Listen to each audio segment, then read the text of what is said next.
Buenas tardes, yo soy Francisco Castro de la sección de cardiología pediátrica del Hospital Virgen de la Risaca de Murcia y le doy la bienvenida a esta mesa donde vamos a revisar las novedades relacionadas con el manejo de las arritmias en la edad pediátrica.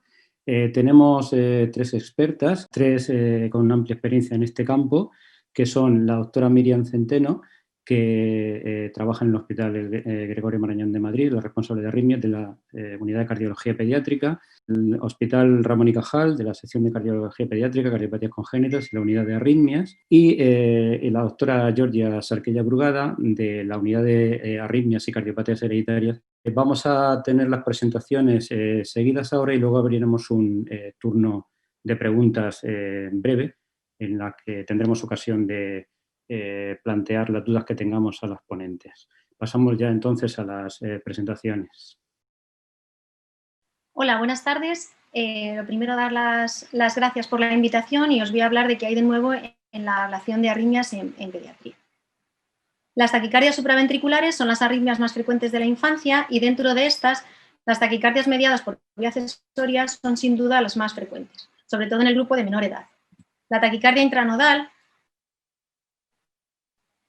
es una arritmia muy frecuente en los primeros años de vida y aumenta su incidencia conforme aumenta la edad, hasta que en la edad adulta se hace más frecuente que las taquicardias mediadas por vía accesoria. Dentro de las taquicardias auriculares, la taquicardia auricular ectópica representa hasta el 15% de las taquicardias supraventriculares en los primeros años de vida. En nuestra serie publicada en el año 2017 en la Revista Española de Cardiología, al igual que lo publicado en la literatura, son las taquicardias por entrada auriculoventriculares, que están pintadas en morado, las más frecuentes, seguida de la taquicardia intranodal y las arritmias auriculares. La taquicardia ventricular son raras en niños, representando solo el 1,8% de los estudios electrofisiológicos y el 20% de las taquicardias de QRS ancho. La ablación es una terapia posible para el tratamiento de las arritmias pediátricas desde 1990. Sin embargo, antes de su indicación es muy importante sopesar los beneficios y los riesgos del procedimiento y para ello debemos valorar la situación clínica del paciente, si hay efectos secundarios con la medicación, la eficacia y complicaciones del procedimiento y la historia natural de la arritmia. Existe una serie de taquicardias en pediatría que cursan típicamente de forma incesante con el consiguiente desarrollo de miocardiopatía y disfunción ventricular secundaria. Una de ellas es la taquicardia reciprocante de la unión auriculoventricular o taquicardia de Kumel, la cual se trata de una taquicardia ortodrómica debido a una vía accesoria decremental que está localizada generalmente en la región posteroseptal del corazón. Suele ser una taquicardia regular de QRS estrecho a 150 a 200 latidos por minuto con un RP largo y una onda P negativa en la cara inferior, que va a cursar de forma incesante y es refractaria al tratamiento antiarrítmico. Las taquicardias auriculares focales son también una causa frecuente de taquimiocardiopatía en la infancia. La localización más frecuente es la aurícula derecha, aunque una localización muy típica en la infancia es la orejuela izquierda. La ablación tiene un elevado porcentaje de éxito, en torno al 82%, con recurrencias en torno al 22%. Otra de las taquicardias que típicamente cursan de forma incesante es la taquicardia ectópica de la unión en su forma congénita, la cual es una arritmia bastante infrecuente pero de difícil control, por lo que suele precisar estudio electrofisiológico y generalmente crioablación, ya que la ablación con radiofrecuencia suele tener un alto porcentaje de bloqueo auriculoventricular. Otro dato a tener en cuenta para la evaluación de los beneficios-riesgos de la ablación en el paciente pediátrico es la alta tasa de resolución espontánea que presentan los lactantes pequeños. De todas las formas de taquicardia supraventricular con inicio de la lactancia, solo el 40% experimentarán aún crisis después de los 5 años, mientras que la mayoría de las que comienzan en la niñez, sobre todo en mayores de 5 años, van a persistir a largo plazo. La taquicardia auricular cuando se inicia antes de los 3 años, tiene una tasa de resolución espontánea en torno al 75%, y las taquicardias ventriculares con origen en el tracto de salida del ventrículo derecho muestran una alta tasa de resolución espontánea en torno al 89%. Otro dato que tenemos que tener en cuenta son la eficacia y las complicaciones de los estudios electrofisiológicos en los pacientes pediátricos. En los últimos años, gracias al aumento de la experiencia, el uso de la ablación ha crecido de forma notable, de forma que se puede emplear esta técnica con tasas de éxito y complicaciones comparables a lo de los adultos. No obstante, es muy importante mencionar que los buenos resultados conseguidos con bajas tasas de complicaciones van relacionados con la experiencia del operador, por lo que estos procedimientos deberían realizarse en centros con amplia experiencia en electrofisiología pediátrica. La tasa de eficacia de los procedimientos se encuentra por encima del 90%, con tasas de recurrencia en torno al 5 al 10%, ligeramente superior en los procedimientos realizados con crioablación, que llega a un 10-15%, y de las complicaciones en torno a un 3-4%. El mayor riesgo de complicaciones se encuentra en los debajo de 15 kilos y menores de 4 años, así como los pacientes con cardiopatías complejas. Dado que los pacientes pediátricos el procedimiento hay que realizarlo con el paciente anestesiado, hay que valorar las complicaciones asociadas a estas, que se encuentran en torno a un 3%. La complicación más frecuente es el hematoma en la zona de punción. Otras complicaciones menos frecuentes pero más graves son la aparición de bloqueo auriculoventricular de segundo o tercer grado, derrame pericárdico y tromboembolismo, siendo esta última más frecuente en las vías izquierdas. La tasa de bloqueo auriculoventricular está en torno al 1,2% de las taquicardias intranodales y el 3% para las vías medio y anteroseptales. Es en estos casos en donde la crioablación está especialmente indicada, ya que tiene una tasa de bloqueo del 0%.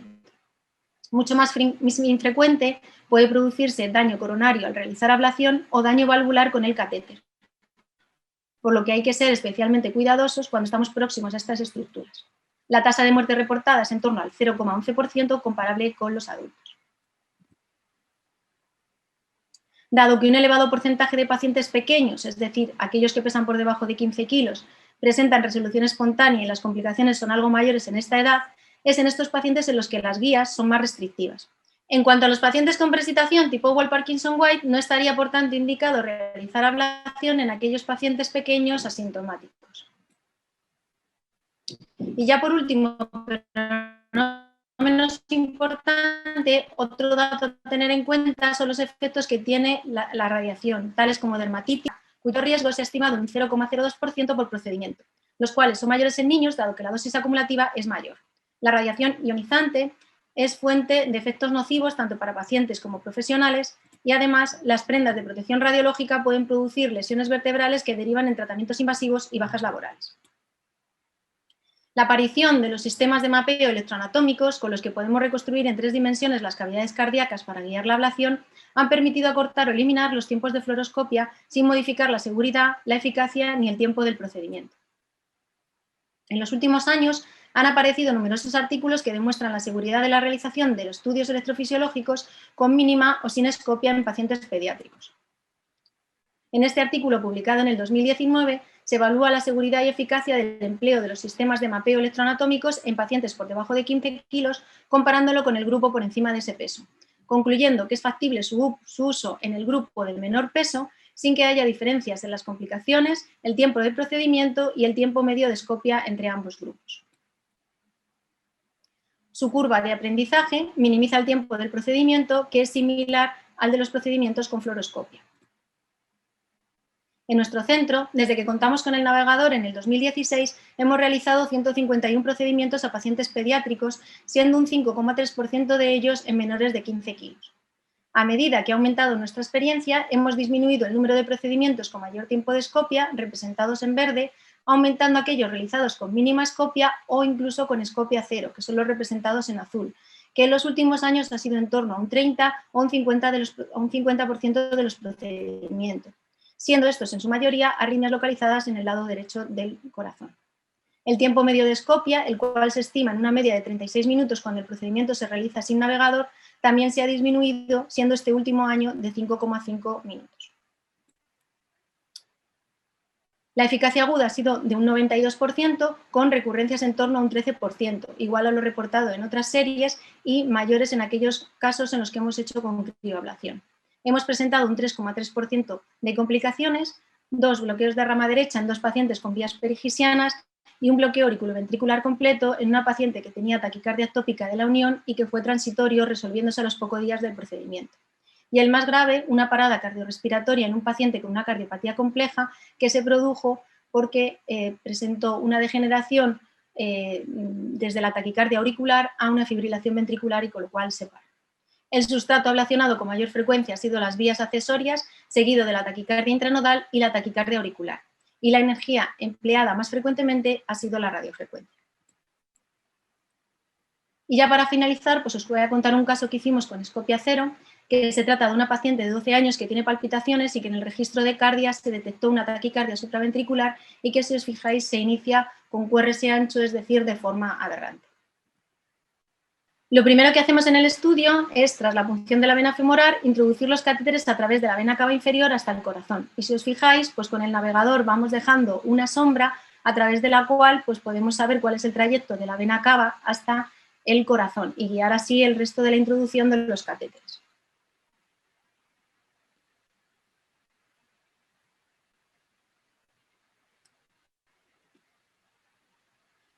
Una vez dentro del corazón, pues lo primero que hacemos es un mapa electroanatómico y dibujamos la aurícula derecha con las venas cavas superior e inferior y el seno coronario. Posteriormente, lo que hacemos es inducir la taquicardia, para lo cual, en ocasiones, tenemos que administrar isoproterenol intravenoso. Y que si os fijáis, pues ahora en la paciente va a empezar, igual que pasaba en el registro del cardia, de forma aberrante, ¿no? Empieza con un QRS ancho. Entonces, aquí tenemos el electrocardiograma de superficie y estos serían los catéteres. El catéter pintado en moradito es el catéter ventricular y el catéter pintado en azulito es el catéter del seno coronario, en el cual siempre tenemos una señal de la aurícula, que son estas, y una señal del ventrículo, que son estas. Con lo cual, aquí lo que vemos es que hemos inducido una taquicardia, ¿no?, en donde las aurículas y los ventrículos están en la misma vez, o incluso a veces pues tienen un VA negativo. Esto es diagnóstico de taquicardia intranodal. Y que luego, si os fijáis aquí, pues se bloquea de forma anterógrada y entonces tiene aquí las aurículas. Por tanto, con el diagnóstico de taquicardia intranodal, pues lo que hacemos es introducir el catéter de crioablación. A través de nuestra sombrita sabemos por dónde está la vena cava y llegamos y accedemos al corazón. Y lo que tenemos que hacer, ¿no?, pues es aplicar en la zona de la vía lenta. Entonces, para ello sabemos que está la zona de la vía lenta porque nosotros tenemos dibujado el seno coronario y tenemos dibujado el anillo tricuspidio, con lo cual la zona de la vía lenta estaría aquí.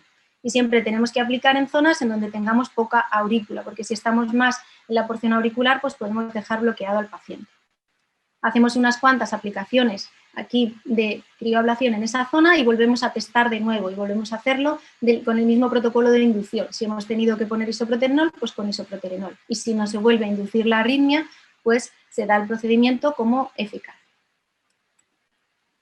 Y ya como conclusión decir que la ablación con sistema de reconstrucción electroanatómica pues es factible en pacientes pediátricos, incluso en aquellos que pesan por debajo de 15 kilos, que su empleo minimiza el uso de la escopia, incluso la va a eliminar en pacientes seleccionados, que no hay diferencias en cuanto a las complicaciones, eficacia y recurrencias comparados con aquellos en los que solo se utiliza fluoroscopia, que su curva de aprendizaje minimiza el tiempo del procedimiento, que es similar a los procedimientos con fluoroscopia, y que para minimizar el número de complicaciones, la ablación en pacientes pediátricos se debe realizar en centros con experiencia.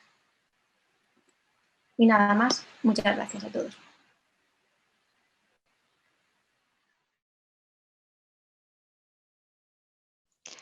Hola, buenas tardes. Mi nombre es Inmaculada Sánchez. Trabajo en el Hospital Ramón y Cajal, en el Servicio de Cardiología Pediátrica y en la Unidad de Arritmias. Y durante estos minutos expondré qué novedades hay en cuanto a dispositivos y arritmias cardíacas en la población que nos ocupa, en la población pediátrica y en las cardiopatías congénitas. Cuando hablamos de evolución en cuanto a dispositivos en las arritmias, a nadie se le escapa que la evolución ha sido tremenda. Desde el primer marcapasos, que era un aparato inmenso que funcionaba con la luz eléctrica, hasta la actualidad, con toda la nueva tecnología, ha habido una evolución enorme en cuanto a dispositivos de monitorización, de estimulación cardíaca y en cuanto al tratamiento de las arritmias con dispositivos. Cuando hablamos en concreto en la población infantil, la verdad es que esta evolución ha sido menor. Parece que siempre vamos por detrás de la población adulta con cardiopatías convencionales. Y eso a pesar de que la primera vez que se realizó estimulación cardíaca se describió por Littleway en 1928 de esta manera tan poética. Fue a un neonato que nació con una parada y que se le administró estimulación y por voluntad propia su corazón comenzó a latir después de 10 minutos. ¿Y por qué se debe esto? Pues se debe a que somos una población mucho más pequeña y por lo tanto mucho menos rentable y no disponemos de material específico ni de tecnología específica y lo que hacemos es estos avances que ocurren en la población adulta extrapolarlo a nuestra población. Durante la charla la estructuraré en estos 3 apartados. Veremos primero cuáles son los avances que ha habido en cuanto a monitorización en las arritmias cardíacas, después en estimulación y finalmente en el tratamiento de las taquicardias ventriculares en desfibrilación. En cuanto a monitorización, veremos todas las aplicaciones que han surgido y que ya están admitidas por las sociedades a nivel mundial, los dispositivos implantables y la monitorización remota. En cuanto a las aplicaciones móviles que están al alcance de todo el mundo y que existen infinidad con todo tipo de monitorizaciones, pues en dispositivos, parches, relojes, incluso gafas, es una parte muy importante de la monitorización cardíaca y de las arritmias, englobada dentro de la telemedicina, y que ya ha sido reconocida en documentos de posicionamiento en la sociedad europea y en consensos internacionales como una herramienta útil y evidente y reconocida en el manejo del diagnóstico de las arritmias cardíacas. Son infinidad de aplicaciones para infinidad de parámetros corporales y de mediciones de cardíacas como de otras entidades. Dentro de las más conocidas, Nubank, Cardia y los dispositivos de reloj, que son capaces de monitorizar el electrocardiograma.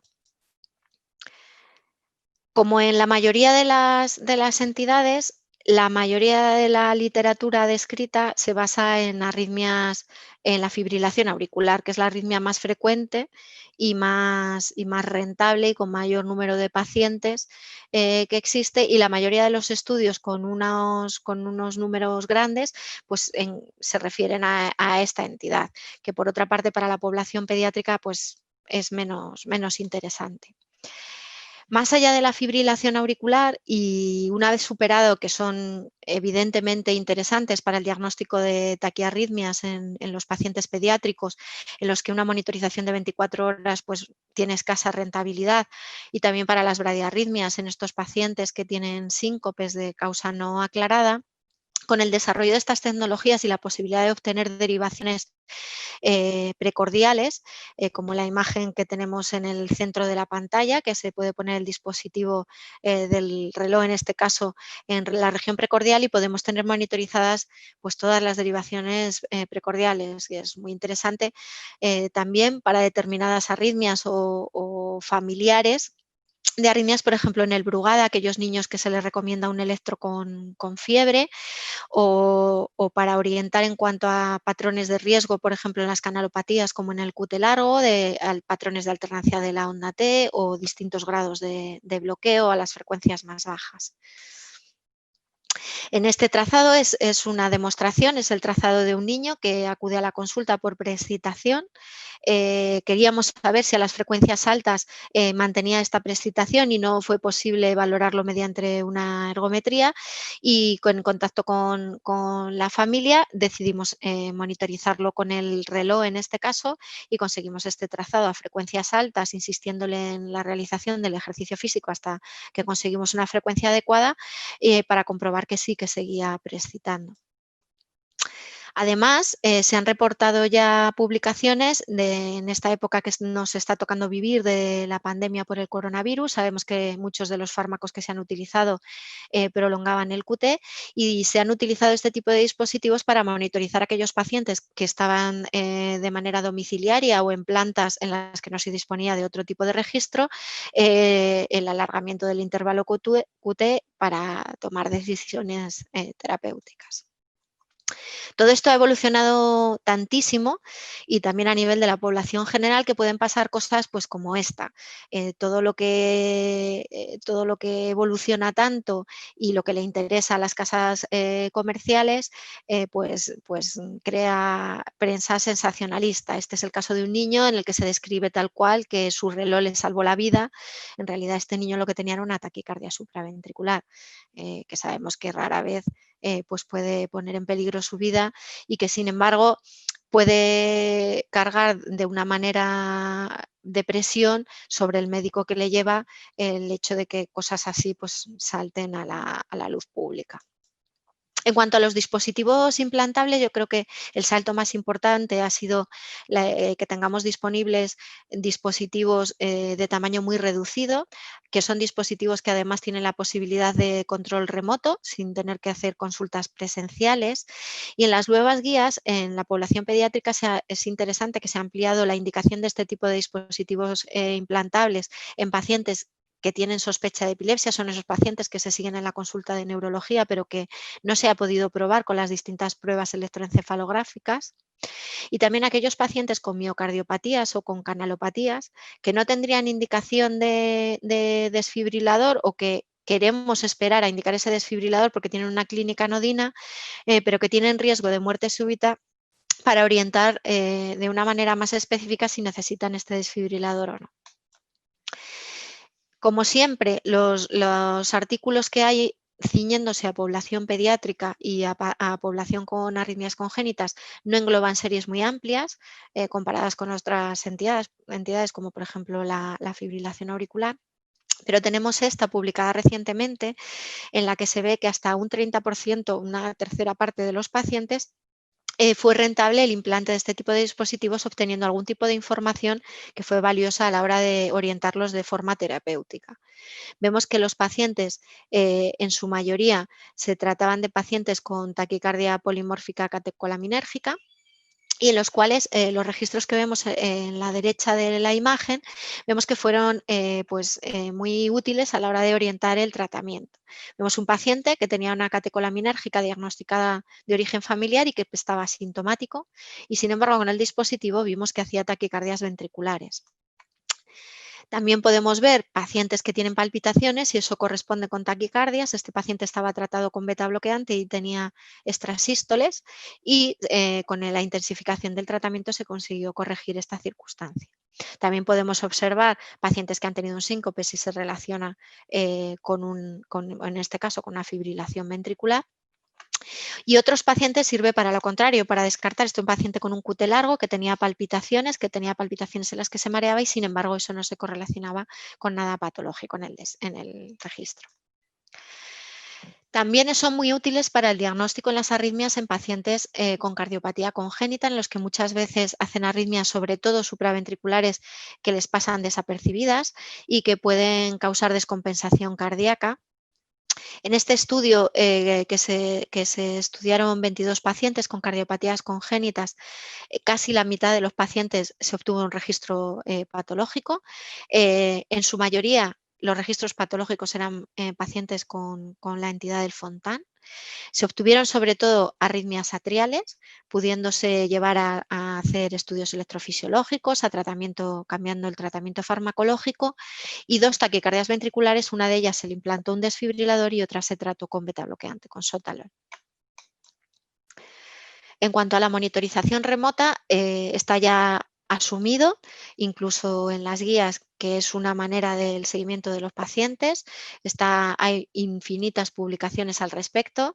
Está como una indicación 1 en las guías el poder hacer un seguimiento en remoto, además de seguimientos presenciales de forma mixta. Esta es una publicación reciente de la serie española y cómo ha ido evolucionando a lo largo de los años hasta el 2018, en la que vemos en la tabla de la derecha cómo en la actualidad la mayoría de los pacientes que tienen un resincronizador desfibrilador tienen control remoto. También los pacientes que tienen desfibrilador lo tienen. y una proporción baja de los pacientes con marcapasos, aunque se ve que es una proporción que ha ido aumentando a lo largo de los años y que probablemente evolucione todavía más. Y cuando tengamos el registro del 2020 con la situación actual que hemos tenido, pues se estima que más del 75% de los pacientes ha podido seguir un seguimiento remoto a la hora de no poder hacer consultas presenciales. En cuanto a la estimulación, los principales avances en este campo, muy útiles para nuestra población, la población pediátrica, que va a llevar estimulación durante mucho tiempo, con los efectos deleterios que se han demostrado que puede tener esta estimulación. Lo más interesante es la estimulación gisiana, los avances en resincronización, y luego daremos unas pinceladas en cuanto a la estimulación sin cables. La estimulación gisiana selectiva consiste en, con un catéter de estimulación dirigible, llevarlo a la zona perimembranosa donde se encuentra el GIS y a una energía concreta conseguir que se estimule solamente el GIS sin estimular el músculo circundante, consiguiendo, como se ve en el electro, unos QRS significativamente más estrechos que cuando se estimula desde otras ubicaciones, como es el ventrículo derecho, con la sincronía que suele producir, o regiones medioseptales. Y también se ha visto en los estudios que mejora significativamente la función del ventrículo izquierdo, la fracción de eyección y también los diámetros. Esto, digo, es muy importante para nuestros pacientes que se van a llevar una estimulación muy prolongada y en los que se ha demostrado los efectos deleterios y la disfunción ventricular izquierda en consecuencia de esta estimulación prolongada. La técnica no es difícil en un corazón normal. Lógicamente es más difícil cuanto más pequeño es el niño, pero existen diferentes curvas para conseguir dejar el electrodo en la zona perimembranosa, en la zona de la de GIS. No se ha visto que existan más complicaciones ni más dislocaciones del electrodo relacionados con esta técnica una vez alcanzada la curva de aprendizaje. Y cuando hablamos de cardiopatías congénitas es ya otro cantar. En las cardiopatías congénitas en general sabemos que el sistema de conducción se encuentra desplazado, con lo cual la zona convencional de dejar ubicado el electrodo va a ser diferente y además diferente para cada entidad, dependiendo de dónde tenga el sistema de conducción.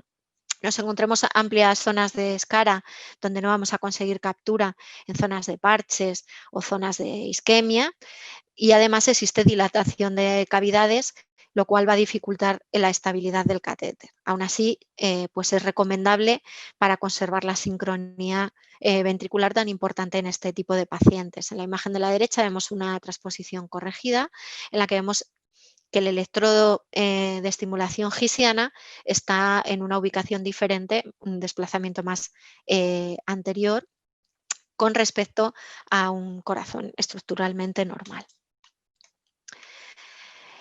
En cuanto a la resincronización, el ideal es utilizar la técnica anterior, la estimulación gisiana, además del ventrículo izquierdo. Los estudios que hay hasta la actualidad en pacientes no congénitos y población adulta en su mayoría, ha obtenido unos resultados estupendos con una alta tasa de respondedores clínicos, más del 90% de respondedores por ecocardiograma, y una alta tasa de hasta una cuarta parte de los pacientes de superrespondedores, con una disminución muy significativa de la anchura del QRS. Se plantea como una técnica muy prometedora, sobre todo para los pacientes con cardiopatías congénitas, como paso definitivo o como paso puente al trasplante cardíaco. Y en las cardiopatías congénitas, como cada cardiopatía, como he dicho, es diferente, es un poco hacer, pues, artesanía. Este es un paciente con una transposición de grandes arterias corregida mediante la técnica de Mustard, con un switch auricular, con lo cual no tendríamos la posibilidad de hacer una resincronización entrando solamente al ventrículo subpulmonar, en este caso el ventrículo izquierdo, con lo cual hicimos un abordaje mixto, se le puso un DAI resincronizador con un electrodo monobobina en el ventrículo subpulmonar, ventrículo izquierdo, y el ventrículo derecho se puso de manera epicárdica, mejorando mucho la función ventricular del paciente y sin haber tenido hasta la actualidad eventos arrítmicos. En cuanto a los dispositivos sin cables, uno de los principales talones de Aquiles en la estimulación tanto infantil como en las cardiopatías congénitas, por el acceso vascular y los problemas que tenemos por el tamaño de estos accesos en la población pediátrica, o por los problemas vasculares por procedimientos previos en la población con cardiopatías congénitas. Es una técnica ya asumida y que ya tiene hecha la curva de aprendizaje en la población adulta sin cardiopatía congénita. En las cardiopatías congénitas se describe como una técnica muy prometedora, pero todavía existen series muy limitadas al respecto. Y yo le encuentro varios inconvenientes para aplicarla a nuestra población. Una es las vainas por las que necesitan entrar. En uno de los dispositivos, en concreto en el Micra, es un 27 French, lo cual imposibilita esta técnica para muchos de nuestros pacientes en edad pediátrica, y 16 para el NanoSteam, que también es una vaina grande, aunque sería más asumible, y el dispositivo, el problema es que mide 41 milímetros de longitud para un ventrículo pues, de tamaño infantil. Esa sería la primera pega. La siguiente pega es que no dispone en la actualidad de sincronía con la aurícula, con lo cual serían marcapasos que solo estimularían el ventrículo y perderían la sincronía auricular tan importante en la mayoría de las cardiopatías congénitas. Y la tercera pega muy importante es una cosa que en realidad es buena, y es la expectativa de vida que tiene nuestra población, que es muchos años, tanto la población infantil como en cardiopatías congénitas. Se ha estimado que en un adulto caben 3 dispositivos en un ventrículo derecho, y se sabe que en el inmediato pueden ser extraídos, pero no se sabe si a largo plazo eso va a ser así de factible. Es más, se piensa que no. La durabilidad de estos dispositivos es en torno a 8 años y no sabemos qué podría pasar una vez pasados esos como mucho 30 años si ya no dispusiéramos de la posibilidad de poner más. O sea que es una técnica que es prometedora, pero que probablemente tiene que avanzar más para ofrecernos a nosotros pues, una alternativa realmente viable. En cuanto a la población infantil, no existen más de 5 casos publicados, descritos. Uno es el que vemos en la imagen inferior, en la que por radioscopia vemos dónde queda alojado el dispositivo, y en la ecografía cómo quedaría en el ventrículo derecho. Y ellos mismos, cuando lo publican, esta es una serie de 2 casos, dicen que solamente se podría pensar en pacientes en los que necesitan poca estimulación, en los que es previsible que este generador va a aguantar pues, muchos más años de lo previsto. Existe también la posibilidad ya utilizada en pacientes sin cardiopatía congénita y en población adulta de resincronización cardíaca con implante del ventrículo izquierdo de manera percutánea a través de la aorta, transaórtico, dejando un electrodo con fijación pasiva en el ventrículo izquierdo, concomitante a poner un sistema endovascular derecho, que va a recibir un transmisor que se pone de manera subcutánea la señal de esta estimulación derecha, y va a lanzar la estimulación izquierda, transmitírsela por ultrasonidos a este electrodo que hemos dejado en el ventrículo izquierdo. En los estudios preliminares se ha visto que tiene una respuesta clínica muy importante, con un 85% de respuesta. Se ha visto que mejora la función del ventrículo izquierdo de manera significativa, así como el remodelado, además de disminuir significativamente la anchura del QRS. O sea que parece una técnica prometedora, pero que todavía, pues, para aplicarla a nuestra población, pues, tiene mucho por delante. Y por último, en cuanto a la desfibrilación y los avances al respecto, hablaré de los chalecos y del desfibrilador subcutáneo. Los chalecos no han tenido buena prensa por la cantidad de terapias inapropiadas. Está como indicación 2A reconocida en aquellos pacientes que necesitan el desfibrilador por alto riesgo de muerte súbita y que han tenido una infección. También en aquellos pacientes como puente al trasplante cardíaco, o en pacientes en los que se piensa que la cardiopatía que tienen puede ser resuelta y que va a ser una cosa transitoria. Nuestra principal pega, nuevamente, el tamaño, que sí que importa.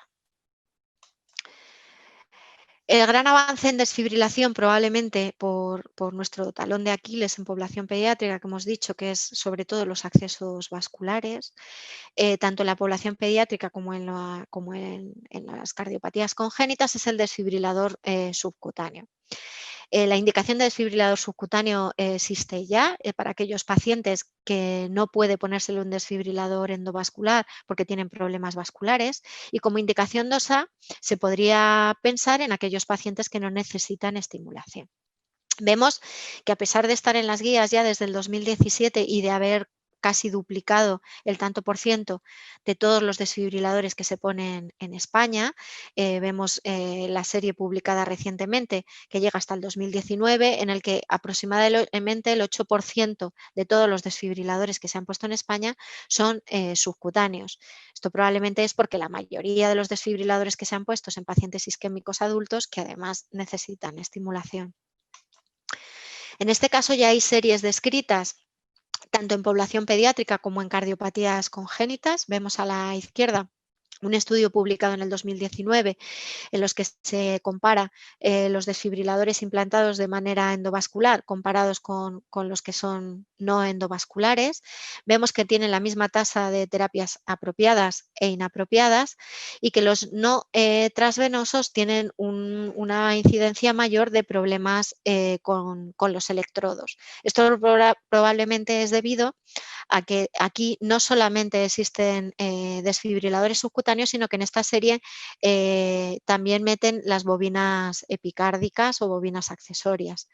En este otro estudio pendiente de publicación, está en prensa del 2020, se hace un estudio de los desfibriladores subcutáneos en pacientes pediátricos y en población con cardiopatías congénitas y se ve que tiene la misma tasa de eficacia en cuanto a las terapias apropiadas, tiene una alta tasa al año de libre de infección, que es uno de los problemas que ocurren con los endovasculares. Tiene también una alta tasa, incluso mejor que los endovasculares, de ausencia de terapias inapropiadas y también una alta tasa de ausencia de problemas con el dispositivo. O sea que parece pues, una técnica bastante prometedora. Y nuevamente nuestro problema vuelve a ser el tamaño. No es aconsejable ponerlo en niños que tengan un peso inferior a 30 kilos. Aparte de por la estética, por el problema de decúbitos. Nuevamente artesanía, este es otro paciente que también tenía una técnica de Mustard, una transposición de grandes arterias con un switch atrial, en el que ya tenía un dispositivo por disfunción sinusal y bloqueo auriculoventricular, un dispositivo DDD y estenosis del canal superior del Mustard. Ante la posibilidad de tener que pasar otro cable, además de desfibrilación, nos planteamos poner un desfibrilador subcutáneo. En este caso queríamos ver en el screening, que fue muy exhaustivo, que no existiera interferencia con las señales de las espigas de estimulación tanto auricular como ventricular. Finalmente decidimos ponerlo, como vemos en la imagen de la radioscopia, en posición paraesternal derecha y hasta el actual dispositivo que tiene endovascular tiene la posibilidad de administrar terapias a taquicardias supraventriculares, que las ha tenido, y el dispositivo no ha hecho terapia inapropiada sobre estas terapias supraventriculares. El futuro probablemente pasará por esto, pasará por que nada tenga cables, que nada tenga paso por los problemas vasculares, sobre todo en las cardiopatías congénitas, como es este el caso. Este es un paciente con un canal auriculoventricular intervenido, con un síndrome de cava superior, con un stent en el que no se querían pasar cables y se le implantó un marcapasos VVI sin cables y un desfibrilador subcutáneo.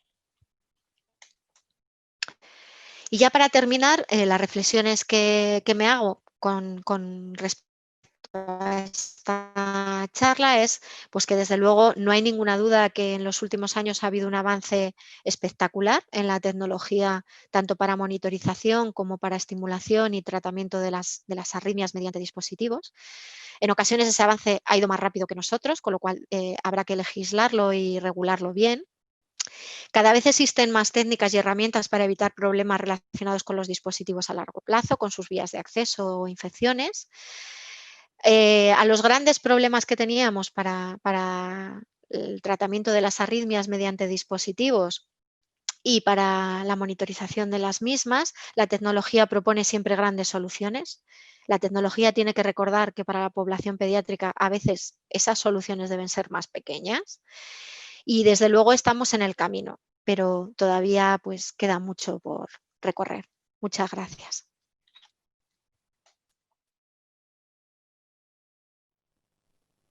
Bueno, muchas gracias por formar parte de esta mesa y vamos a hablar un poco de qué hay de nuevo en las arritmias y en cardiopatías familiares, sobre todo desde el grupo de trabajo de arritmias pediátricas de la Sociedad Española de Cardiología Pediátrica. Básicamente, hoy en día la ritmología podemos decir que es un reto en el siglo XXI, sobre todo la ritmología pediátrica, porque hay elementos tan importantes como todas las novedades que han surgido y que han sido pues, razón para una editorial recientemente publicada, donde repasamos y repasaremos cuál es cada uno de estos puntos de novedades.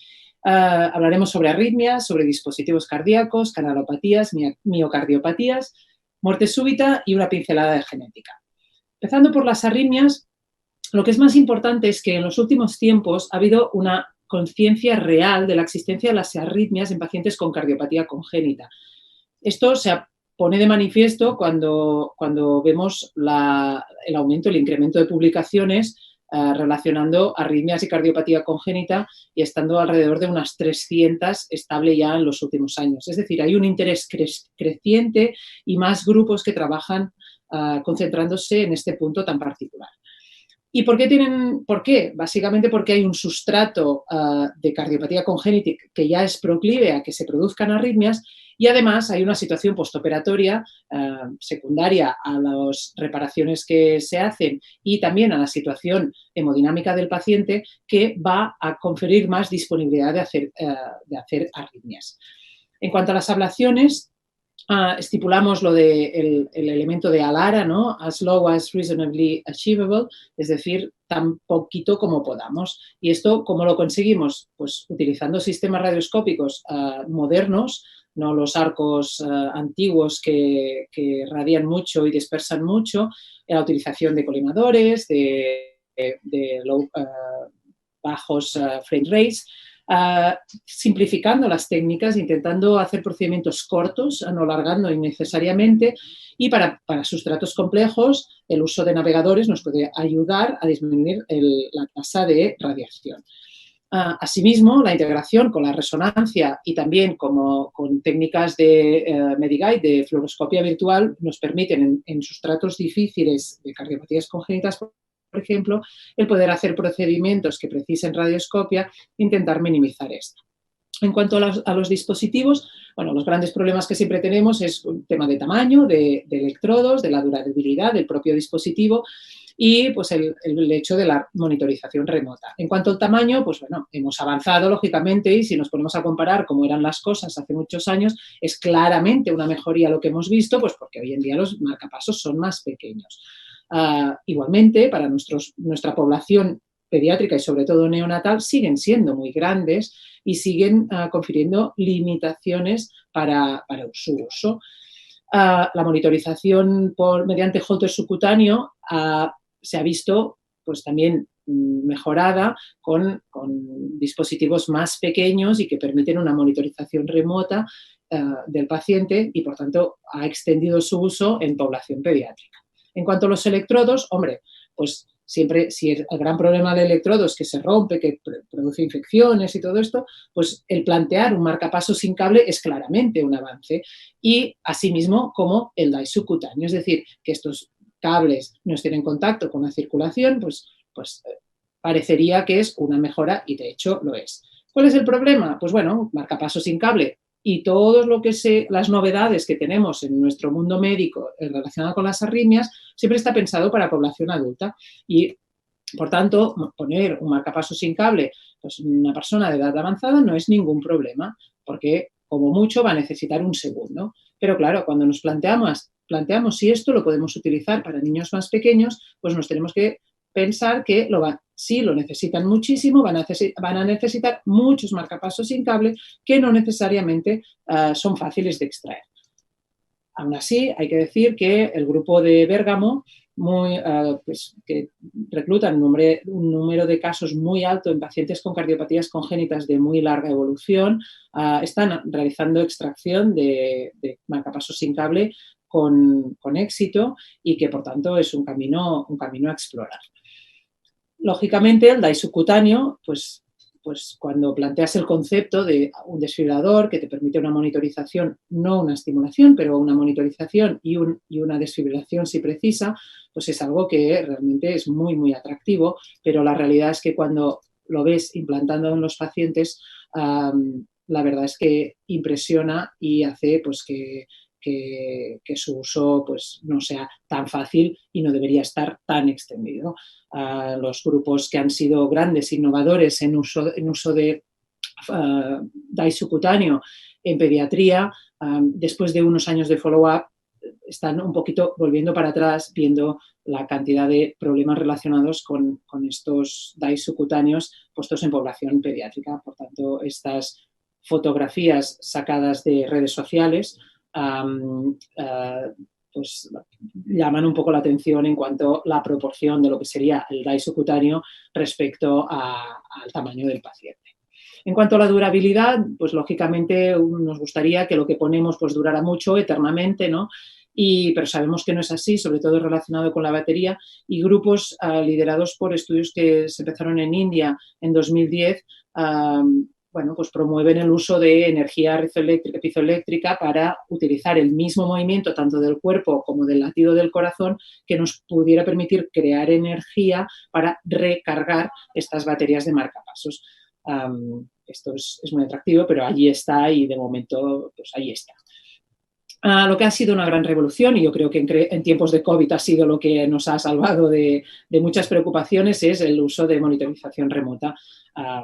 El que nuestros pacientes puedan ser vistos no solamente el día de la consulta, sino que diariamente hay una vigilancia que nos manda información diaria actualizada de este paciente, nos deja muy tranquilos y nos permite pues, minimizar visitas al hospital, pero también un seguimiento muy estrecho de nuestros pacientes, así como todos los sistemas de monitorización de eventos y de monitorización de ritmo cardíaco, ya sean a medio plazo, o también la extensión de todos los wearables y todos los dispositivos de análisis de parámetros fisiológicos del paciente que nos pueden ayudar no solo a mejorar el performance o el rendimiento deportivo, sino que de mejorar nuestra salud, a utilizarlos para programas de rehabilitación cardíaca o también para monitorización de por ejemplo, dosis de fármacos, ¿no? ¿Qué hay de nuevo en canalopatía? Segundo gran apartado. Básicamente, uno de los conceptos más importantes hay que sistematizar. Las cardiopatías familiares están en auge y esto es algo muy positivo, pero sí que es verdad que tenemos que pensar que hay que ser muy sistemático a la hora de estudiar y hay que estudiar a la familia al completo y no dejarse ningún paso. Lo de, bueno, como esto solo afecta a partir de adulto joven, no hace falta ver los niños, esto ya ha pasado la historia y hay que sistematizar todo esto. Y que el pediatra especialista en cardiopatías familiares forme parte de estos grupos y que tenga poder de decisión en todas los estadios de estudio familiar, ¿no? Además, hay que tener en cuenta que herramientas muy básicas como el electrocardiograma nos pueden ser de muchísima utilidad si les intentamos sacarle todo el partido posible, ¿no? Por ejemplo, test de bipedestación, cambio de bipedestación durante el electro para ver si hay prolongaciones patológicas del QT es muy importante, técnica de Biskin, colocación de precordiales derechas en primer, segundo y cuarto espacio intercostal para el síndrome de Brugada, es decir, son herramientas muy fáciles y muy básicas que nos van a ayudar a mejorar nuestra base diagnóstica, ¿no? Y el uso también de la denervación simpática cardíaca, que de nuevo no tiene nada, que es muy, muy antigua, pero que está poniéndose cada vez más en primera línea para el tratamiento de los pacientes con, sobre todo, esas arritmias que son dependientes de catecolaminas, ya sea el QT largo como la catecolaminérgica. Y nos puede ser de muchísima ayuda para la disminución de la dosis de fármaco o para el incremento de protección en pacientes, a lo mejor ahorrándonos el implante de un desfibrilador. Y también en canalopatías, pues una novedad que ya no es tan novedad, que es la ablación epicárdica del sustrato eléctrico en síndrome de Brugada, pues ya hemos realizado algunos casos pediátricos en casos, digamos, en casos de tormenta eléctrica en contexto de síndrome de Brugada muy grave en paciente pediátrico, y hemos tenido ya nuestras primeras experiencias con excelentes resultados para minimizar el número de choques apropiados en estos pacientes y para control de las arritmias ventriculares. En el campo de las miocardiopatías, otra vez, insisto, en la sistematización del estudio de toda la familia desde el momento en que nacen. Y además, para puntos muy importantes, pero que tenemos que concienciarnos de la afectación biventricular de la miocardiopatía ritmogénica. Hoy en día la miocardiopatía ritmogénica la englobamos, o sea, engloba diversas enfermedades con fenotipos distintos, el fenotipo de solo afectación de la derecha, la afectación biventricular de la izquierda, sin alteración estructural pero con mucha arritmia. Es decir, que ya nos tenemos que quitar de la cabeza de que la displasia es derecha y que va con disfunción ventricular o que va con alteración estructural. Estamos viendo cada vez más que hay una manifestación predominantemente arrítmica con muy poquita alteración estructural y que, por tanto, muy maligna y que podría pasarnos desapercibida si no vamos a buscar expresamente esta enfermedad. Y de la mano va que ojo con los informes que a veces recibimos de resonancias, diagnóstico muy sugestivo de miocarditis que no sean formas de miocardiopatía ritmogénica en estadios precoces o en estadios, digamos, patrones un poco distintos de lo normal. Pero yo creo que si una cosa ha sido importante en estos últimos tiempos ha sido que la publicación en la que hemos participado varios centros españoles del Risk Score pediátrico en miocardiopatía hipertrófica y que nos va a ayudar a poner un poquito de orden en las indicaciones, sobre todo de riesgo y por tanto de implante de desfibrilador en pacientes con hipertrófica severa. En cuanto a la muerte súbita, yo creo que ya ha quedado claro en publicaciones de nuestro grupo y muchísimos otros sobre lo fundamental que es la existencia de la autopsia molecular, el estudio genético en esos casos donde no encontramos la causa para estos pacientes, pero también fundamental el hecho de la prevención, es decir, no tener que llegar a la autopsia molecular porque se han hecho las cosas bien. Los programas nacionales que han impulsado las sociedades tan importantes como la Sociedad Española de Cardiología, junto a Cruz Roja, para la lucha contra la muerte súbita, básicamente en este gran proyecto que es el proyecto Arianna, ¿no? Que es un mapa de desfibradores en España, pero que cada uno podemos participar en localizarlos y ponerlos en un mapa. Esto es el día en que yo me di de alta y pude bueno, pues 25 de julio de 2018, bienvenido, ¿no? Y estos son todos los desfibriladores que están alrededor de mi casa en 500 metros, ¿no? de perímetro o de diámetro y que bueno, me da una idea de qué bien protegida estoy, ¿no? Con tanto desfibrilador. Entonces, esto ha permitido que llegáramos a la sociedad y que pudiéramos, pues de la mano de la Sociedad Española de Cardiología y otras entidades muy importantes, el que todos podemos formar parte de esta cadena de supervivencia, que es el salvar vidas y el atender con RCP y uso de desfibriladores públicos para intentar pues, que pase esto, que si un paciente está en fibrilación ventricular podamos colocar un desfibrilador que analizará el ritmo y decidirá si da un choque o no, no el ejecutor de las maniobras, sino el desfibrilador decide si choca y pasa, pues como en este caso, a un precioso ritmo, no muy sinusal, pero bueno, un ritmo estable que permite pues, estabilizar al paciente y salir de esta situación.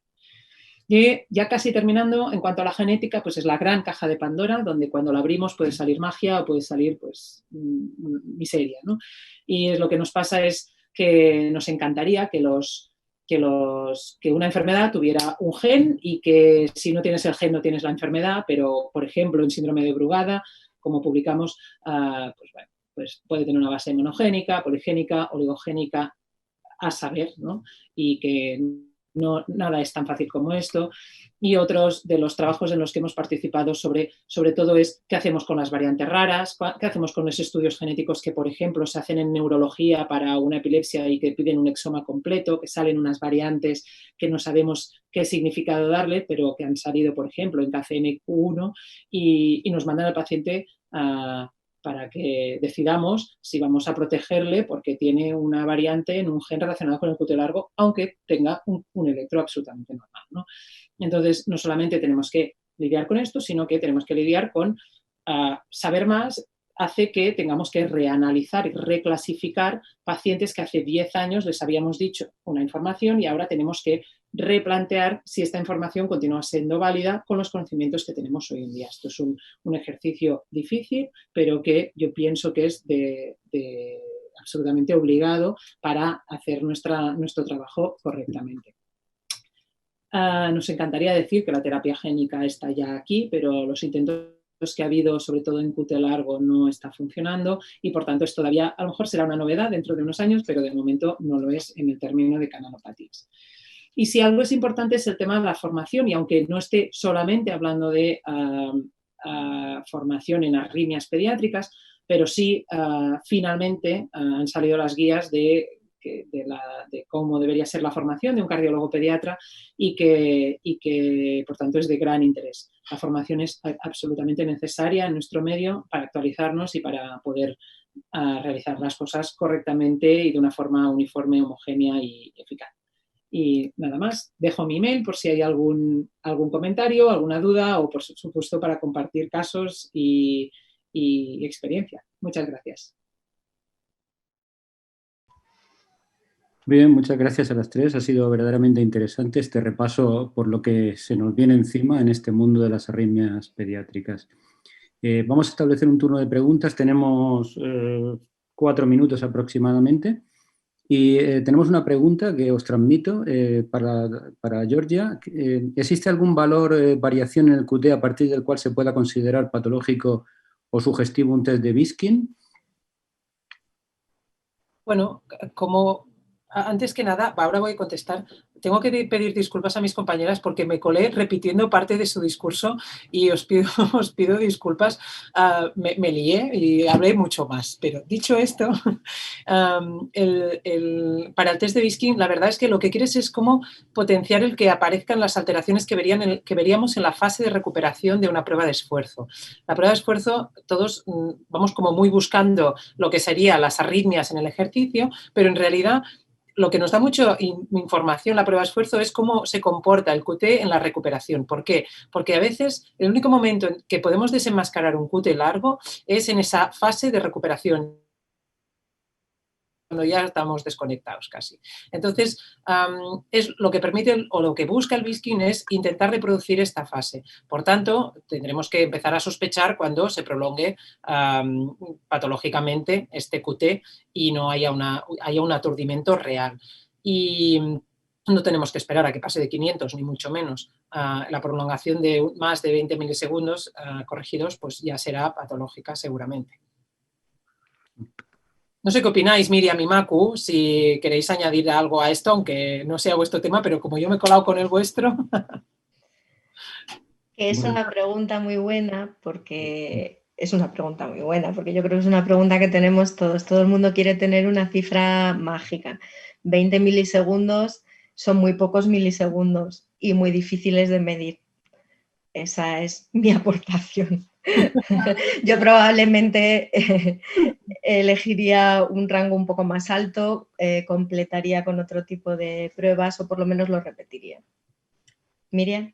Vamos, nosotros en principio no hay ningún rango en ningún sitio que te digan. En algunos sitios hablan de 60 milisegundos. Eso es. Que es la prolongación por encima de 60 milisegundos la que te tiene que llamar la atención y, por supuesto, si el QT se prolonga por encima de 500 milisegundos, pues nosotros lo consideramos patológico. Nosotros y más que la prolongación en sí es el cambio en la morfología de las ondas T. O sea, ese es el que más te tiene que llamar la atención. Si las ondas T empiezan a ser melladas, empieza a tener asimetría de las ondas T y es muy prolongado el ST, o sea, más que nada te tiene que llamar la atención cómo cambia el QT, ¿no? Cómo cambia la morfología de las T's cuando tú haces el test de bipedestación. más que en sí una prolongación del QT.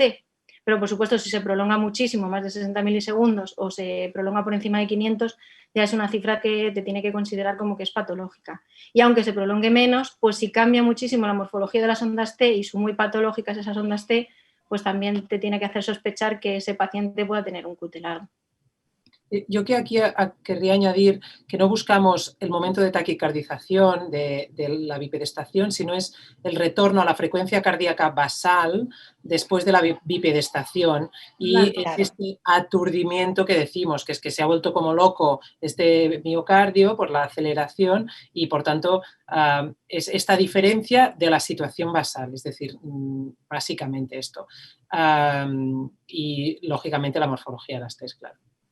Que bueno, son las dos, ¿no? Porque tienes que medir el QT stretching, que es el cuando haces la taquicardización, y el QT stunning, que es cuando es el aturdimiento. Entonces miras en los dos momentos, o sea, por eso el test de Biskin es muy importante hacer el electro en reposo, hacer el electro en máxima taquicardización y luego esperar a que retorne a la situación basal para esperar el QT stunning que te refieres tú. O sea, que hay que mirar todo el test de Biskin en general.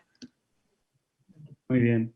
Creo que no nos ha entrado ninguna pregunta más y creo que estamos fuera de tiempo, pero no quiero dejar pasar una pregunta para las tres, especialmente para Maku, que es ¿qué pasa con la estimulación gisiana? Si es ¿estamos en la situación de estimulación gisiana para todos o estimulación gisiana selectiva? Hay que tener en cuenta que tampoco es, vamos a ver, mejora realmente el QRS, mejora la función ventricular probablemente, etcétera, en muchas indicaciones, pero también es verdad que necesita más tiempo de escopia, necesita mayores umbrales, etcétera. ¿Qué opináis sobre esto? Mira, para todos nunca es nada. Nosotros tenemos una población pediátrica, o sea, te voy a hablar primero de la población pediátrica, luego de las congénitas. Población pediátrica es una edad que abarca desde los 0 a los 18, o donde pongas el límite. Desde luego, para los pequeños no, principalmente porque no se puede. Ahí tienes que hacer estimulación epicárdica con los cirujanos. No le entra. Y las vainas, pero además es que yo creo que tampoco es necesaria. Luego está la indicación. ¿Por qué le estás poniendo la estimulación y cuánto tiempo se la va a llevar y si va realmente a disfuncionar el ventrículo por eso?